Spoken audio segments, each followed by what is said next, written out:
அனைவருக்கும் வணக்கம். ஆயுர்வேதால சொல்லப்படுற நிறைய முக்கியமான விஷயங்கள்ல தினச்சரியாவும் ஒண்ணு.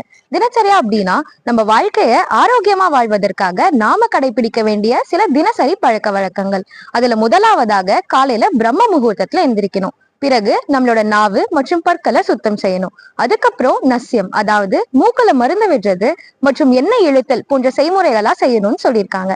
அதுக்கப்புறம் அபியங்கம், அதாவது எண்ணெய் வச்சு குளிக்கிறப்ப நம்மளோட உடம்புக்கு ரொம்ப நல்லது. பிறகு உடற்பயிற்சி, யோகா, தியானம் போன்றவற்றையெல்லாம் செய்யணும்னு சொல்லியிருக்காங்க. சரியான நேரத்துல சரியான அளவு உணவு சாப்பிடுறப்ப நம்மளுக்கு ஜீரணமும் சரியாக நடக்கும். அது மட்டும் இல்லாம இரவு நேரத்துல சீக்கிரமா தூங்கணும்னு நம்ம ஆயுர்வேதால சொல்லியிருக்காங்க. இந்த மாதிரி தினச்சரியாஸ்லாம் நம்ம கடைபிடிக்கிறப்ப நம்மளோட உடம்பும் மனசும் ஆரோக்கியமா இருக்கும். அதனால நம்மளோட வாழ்க்கை காலமும் அதிகரிக்கும்.